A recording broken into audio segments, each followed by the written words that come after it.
Start of our film today, we meet a married couple, Thomas and Sarah, and we learn that some men are after them. These men work for the village leader, which forces them to hide and stay quiet, not making a sound. They're barely breathing. Sarah gets even more scared when she hears horses approaching.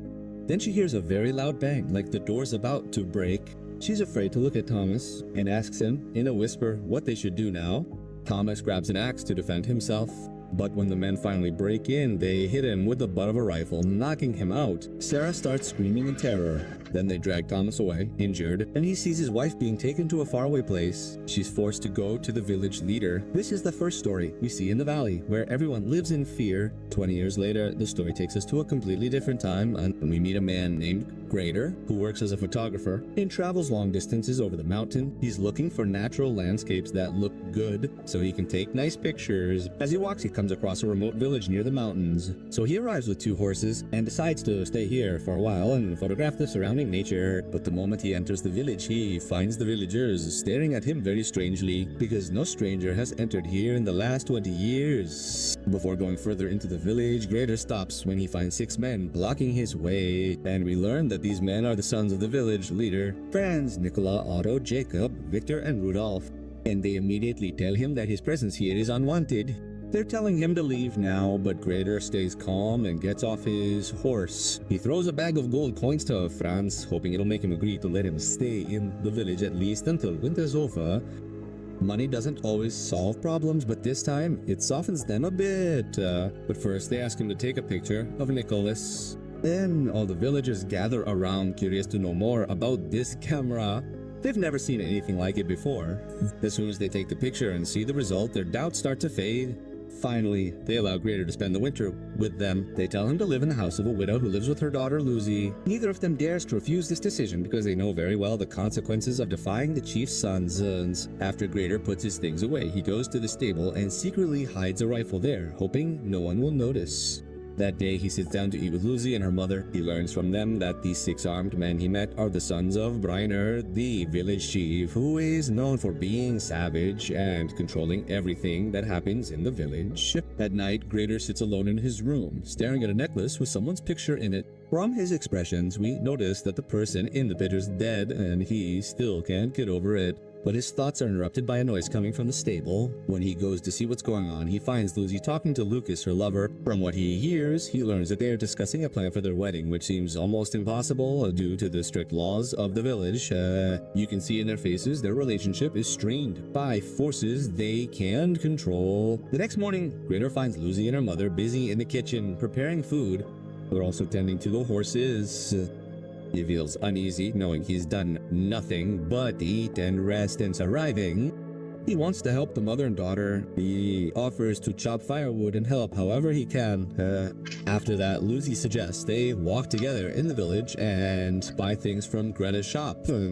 So Grader goes with them and buys nails without caring. Their goal isn't clear, but it's linked to why he came to this village. Soon the shop's atmosphere tenses as the Briner boys arrive, acting arrogant as usual. They pressure Grader to drink with them. When he refuses, Jacob hits him and forces him to drink. This makes him choke repeatedly. It's clear this isn't a friendly gesture. After they leave, Lucy looks at Grader worried. She tells him to leave the village quickly before things get worse. But Grader says nothing, hiding his feelings.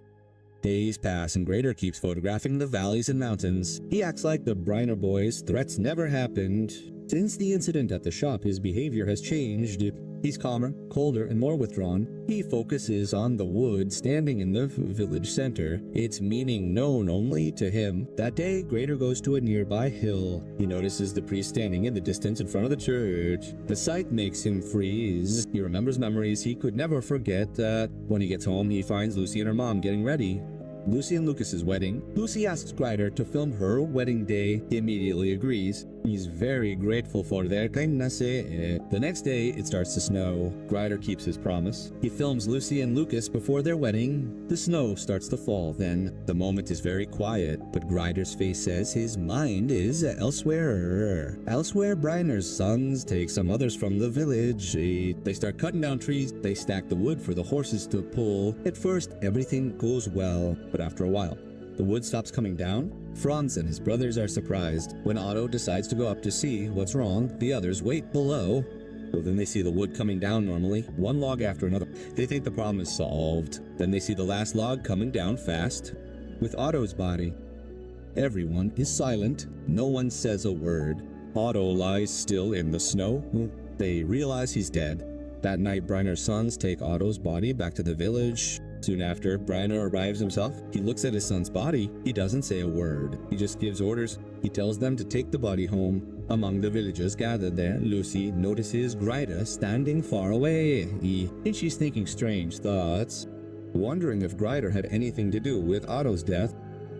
A few days after the funeral, Grider finishes the wedding photos for Lucy and Lucas and gives them to them. At the same time, the family start preparing for the wedding in the church, but the atmosphere is heavy, and something feels off, because no one's as happy as they should be. Every time Briner's name is mentioned, Lucy breaks down. She even suggests they run away from this village, but Lucas refuses. He says he can't leave his parents. They're old and can't manage without him. All Lucy can do is beg him to find a way to protect their happiness. But Lucas is silent, helpless against the power that controls the whole village. She says. The next morning, Rudolf, one of Briner's sons, goes hunting with his gun in the snow. Before he can shoot the deer, he hears a branch break behind him. This scares the deer away. Rudolf is furious. Then he quietly moves towards the sound, because he wants to confront whoever is trying to bother him, but suddenly he's hit in the face with a thick piece of wood. He gets angry and tries to escape, but he slips, and then he falls off the hill. 3 days later, the brothers get worried when their brother still hasn't returned. In the next scene, we see Franz and the other brothers are worried, and they go up the mountain to search the area where he was last seen. At the same time, Grider prepares his horse and takes his rifle. When Lucy sees this, she immediately reminds him that the village has a law. No one but the chief and his sons can carry weapons. Lucy still doesn't know why Grider came to their village. We learn he's here to avenge his family's death. Then Briner's sons finally find Rudolf's body. Death strikes the ruling family again. Briner can only stare at his son's corpse in silence. The villagers witness this scene. The priest, once a loyal ally of the chief, understands Rudolf's death wasn't an accident. His injuries aren't natural, especially when they find a nail in his eye. Franz remembers seeing Grider buying nails at Greta's shop on Nathi. Their suspicions quickly turn to certainty. They rush to Lucy's house to look for him, but he's already fled. At that moment, Grider sits atop the mountain. He watches the snow-covered valley, calmly planning his next move to complete his revenge plan he's been preparing for years. The next day, Lucas and Lucy prepare for their wedding in the church, but no one is happy. Only fear remains, and a faint hope. Here, we discover the real reason the villagers fear marriage is the village chief has a very harsh law. Any bride must be handed over to Briner for a full week before returning to her husband. He calls it tradition, but everyone knows it's just brutality. Because of this rule, marriage in the village isn't seen as sacred.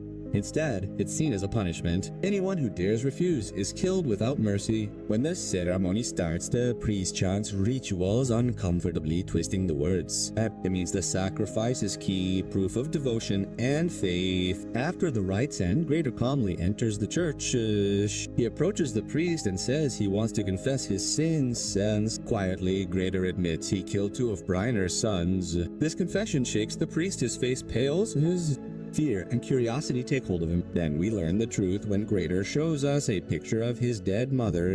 The next scene takes us back 20 years to the night Grider's parents died horribly. Thomas, Grider's father, was killed by Briner and his sons. They were just kids then, and with the priest's help, Thomas was killed before his wife Sarah, Grider's mom. But no matter how she screams, no one hears her. No one comes to help her. She watches her husband die before her eyes. Then we see the events before Thomas was caught.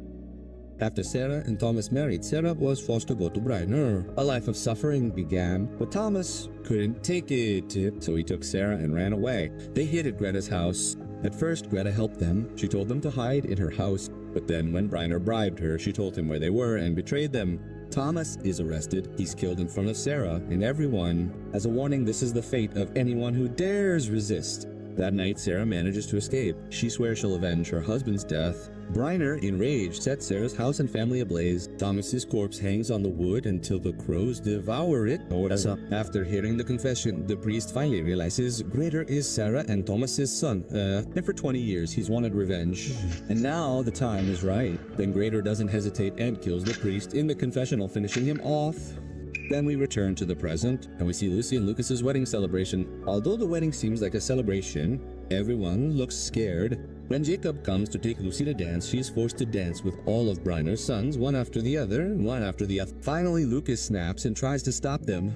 But they outnumber him and beat him until he can't defend himself or his wife. The tension rises when Lucy is taken to be handed over to Briner. In the blizzard, the men are confronted by Greater, who immediately raises his rifle and tells Lucy to leave. Briner's sons freeze in place and can't do anything. Greater keeps his weapon trained on them. Even when their faces show anger, Greater dares them to meet him the next day in front of their farm. Then he disappears into the snow. When Lucy returns home, she runs to her mother, hugs her, and finally releases all the fear she's been holding inside. Then Greater takes her to Lucas's house so they can start their new life together. Again, and some villagers object to what happened. This is because they are terrified of Briner and his family's reaction.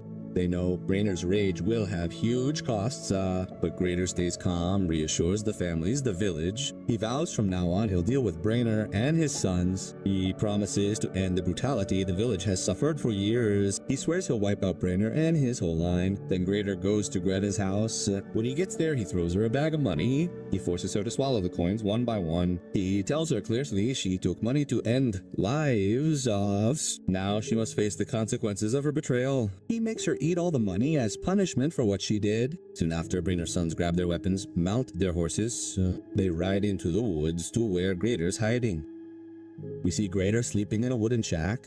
He wakes up suddenly, realizing they're here sooner than expected. Then heavy gunfire erupts at the shack. After the brothers think Greater's dead, Nicholas enters the shack.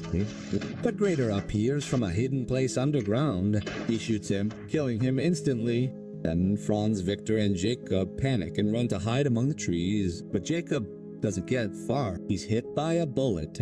Franz and Victor are still hiding. They start to realize the danger they're in. When Victor tries to fight back with his weapon, Greater's faster and shoots him.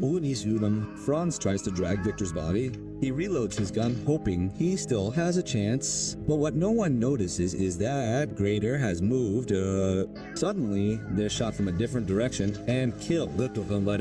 Greater wipes out all 6 of Briner's sons, one by one. Their brutal reign over the village ends. Then Greater heads straight to Briner's house, the village leader who's been suffering for so long. When Greater arrives, he finds the furnace still on and warms his hands. Then a little boy suddenly appears. This boy is Briner's grandson. He just stares at him blankly. The child has no idea about his family's sins. All of a sudden, Briner's blacksmith attacks Greater from behind. We see Greater getting beaten and smashed until he collapses, blood everywhere. Just as he's about to die, Lucas saves him, shooting the blacksmith in the back. Greater slowly gets up. He just asks Lucas to stand guard outside. Then he enters the house alone and goes up the stairs. He enters room after room. All the rooms are full of women and children. You can see how hard their lives have been under Briner's rule. At the end of the hall, Greater finally finds the leader asleep in his bed. He's tired, frail, and old age has taken its toll.